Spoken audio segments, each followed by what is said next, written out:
let me help you understand the enemy. And let me assure you that absolutely nothing that I'm going to tell you is exaggerated, is interpolated, or is imagined. Everything I'm going to tell you is documented. And a great deal of it is documented on my website, which is www.healthfreedomusa, one word, healthfreedomusa.org. And so they created a trade commission.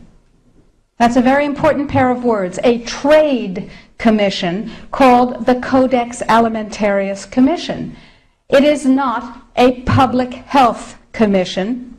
It is not a consumer protection commission. It is a trade commission. Now, Codex Alimentarius Commission is administered by the World Health Organization, WHO, and the FAO, the Food and Agriculture Organization. They fund Codex and they run it at the request of the UN. In 1994, Codex, with no notice here in this country whatsoever, declared nutrients, put on your intellectual seatbelts, declared nutrients to be toxins. They're poisons. Dangerous industrial poisons. As poisons, we have to be protected from them. What we're talking about is waking up one morning and being very surprised to find that high-potency, therapeutically effective, clinically significant nutrients are now illegal in the way that heroin is illegal. Not available with a prescription. Illegal. Every animal used for food on the planet, whether it has fins, feet, or feathers, every animal on the planet must be treated with subclinical antibiotics. Must be treated with subclinical antibiotics and must be treated with exogenous growth hormones. Codex requires, mandates, that all food be irradiated unless it's eaten locally and raw. All food, including organic food, of course. So is it organic afterwards? Go to Codex Alimentarius, do a Google search, and look, there are drop-down menus at the top of the official Codex page. Look at the toxins and the veterinary chemicals and the levels that are set. They are terrifying. In 2001, 176 countries, including the United States, got together and they said there are 12 really bad organic chemicals. They're called POPs, persistent organic pollutants. There are a lot of them, but there are 12 that are so bad that nobody could disagree that those 12 POPs had to be banned worldwide. Codex has brought back seven of the 9 forbidden POPs that 176 countries banned worldwide. Dieldrin, aldrin, hexachlorobenzene. And the food that is imported from other countries that contains these substances cannot be stopped at our borders, because otherwise it would be, God forbid, a trade violation. That's how Codex works. In the WHO-FAO projections, the epidemiological projections, they estimate, not I, they estimate, they're the experts, that just the vitamin and mineral guideline alone, when it goes into global implementation on December 31st, 2009, will result in a minimum of 3 billion, that's B, bad, big, billion deaths. 1 billion through simple starvation. Those folks who die are not particularly economically successful from the point of view of the corporations. But the next 2 billion, they will die from the preventable diseases of undernutrition. Who will live? Probably those people who are wealthy enough and powerful enough to have their own pushers of clean food and nutrients. That's who will live. You and I? Probably not. Our children? Probably not. Our grandchildren?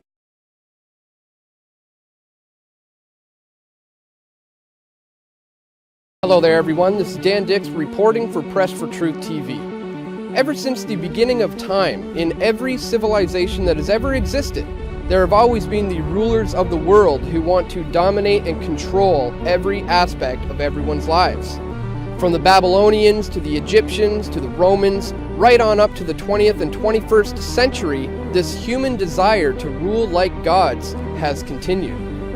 When Adolf Hitler made his attempt at a complete power grab, the people of the world rose up and fought back and managed to stop his efforts. Out of the ashes of the Second World War, we saw the rise of the United Nations, whose goals are to achieve world peace through unity. This has led to the formation of the World Bank, the World Health Organization, the World Food Program, and the World Court. The current global elite have been accelerating their plan by implementation through stealth, by utilizing things like the education system, Hollywood, and the mainstream media to condition the people of the world into believing that unity, to the extent of a one world government, is the only solution to our many problems.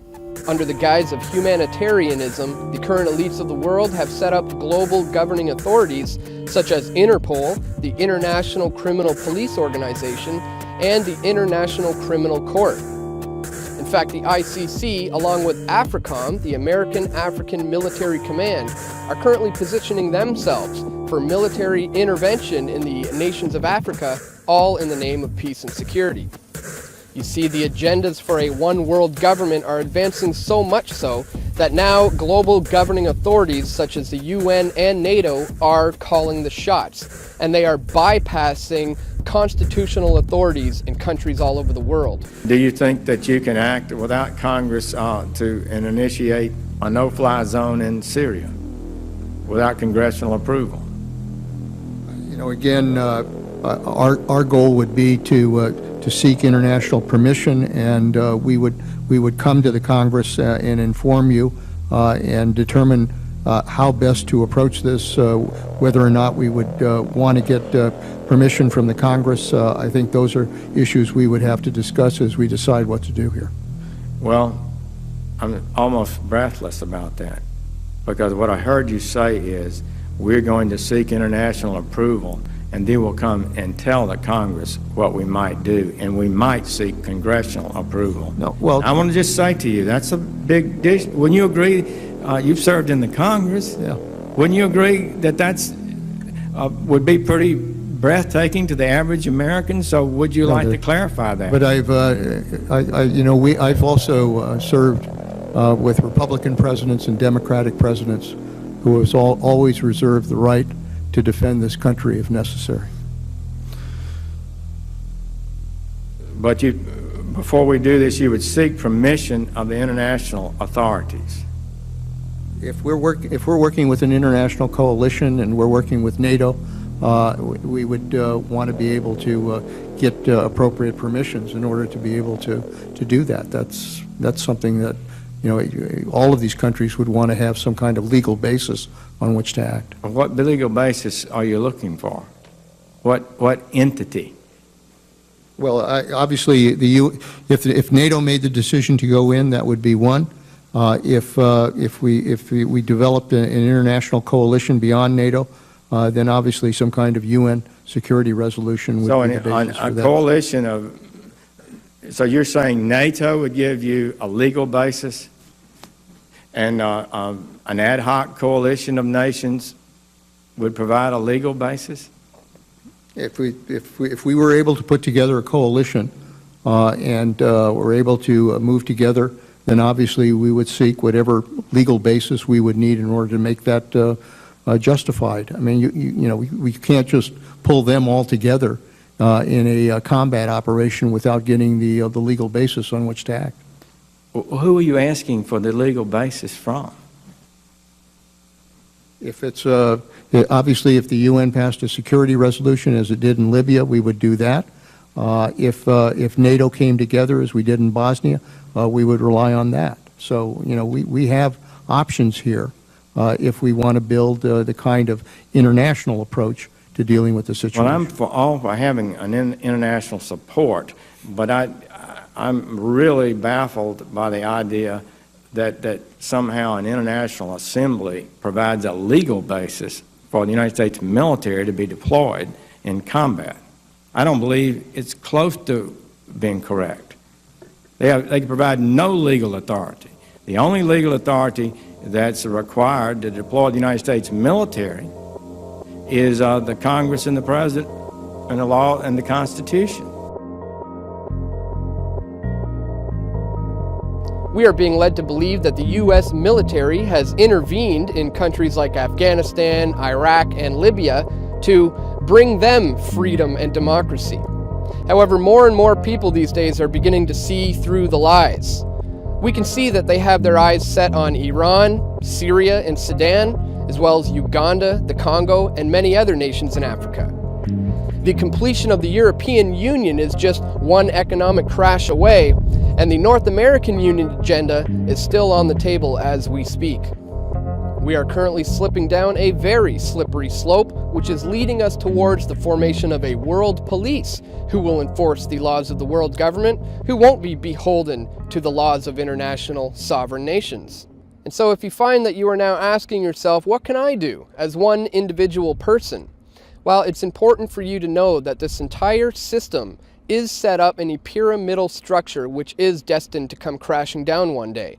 The only question is, what side will you have been on when it's all said and done? I know I, for one, am going to continue to expose wickedness in high places and to shed light on the deeds that are done in the dark.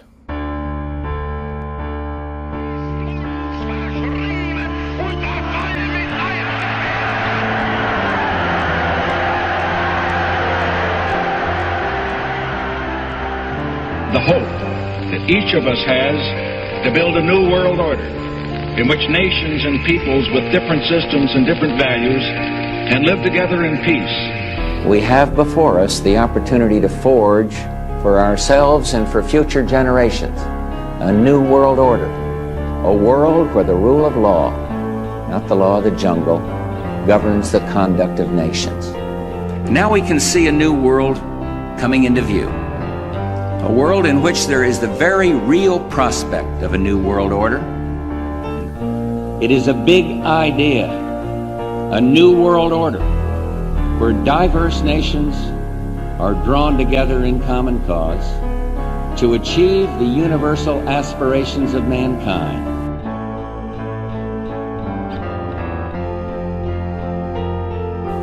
Out of these troubled times, our fifth objective, a new world order, can emerge.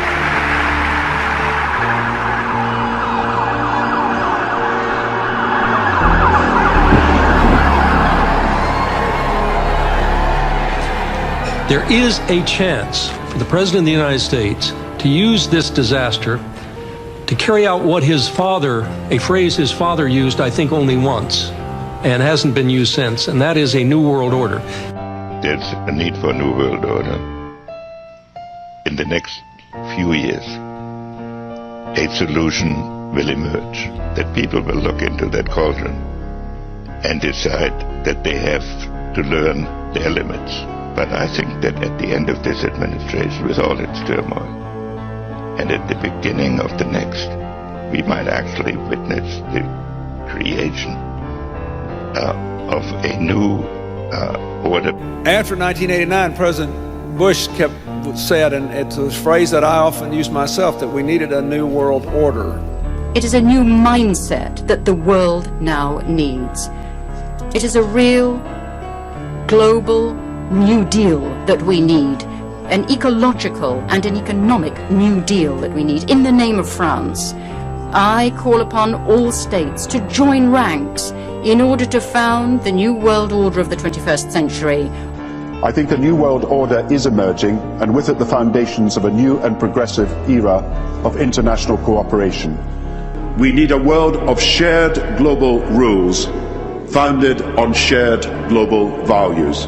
When we are successful, and we will be, we have a real chance at this new world order, an order in which a credible United Nations can use its peacekeeping role to fulfill the promise and vision of the UN's founders.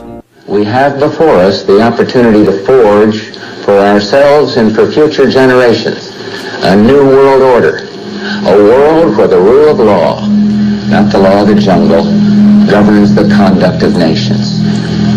When we are successful, and we will be, we have a real chance at this new world order, an order in which a credible United Nations can use its peacekeeping role to fulfill the promise and vision of the UN's founders. There's a need for a new world order, but it has different characteristics in different parts of the world. The affirmative task we have now is to actually create a new world order. A world in which there is the very real prospect of a new world order. It's about the future of Europe and a new world order. After 1989, President Bush said, and it's a phrase that I often use myself, that we needed a new world order.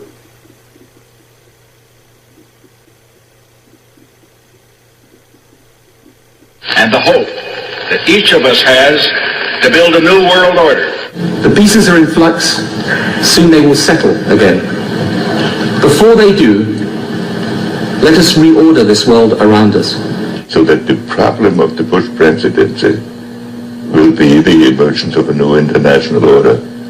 Within the next 4 years, we will see the emergence of a new international order. The beginning of a new international order.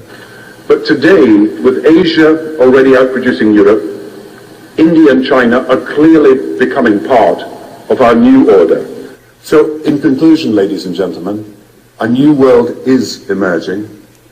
It is a new world order with significantly different and radically new challenges. I think its task will be to develop an overall strategy for America in this period when really a new world order can be created. It's a great opportunity. It isn't just a crisis. That this crisis, in the way that has developed, will require some kind of world government. Good evening, everybody. President Obama and British Prime Minister Gordon today calling for a new world order to tackle our global economic crisis.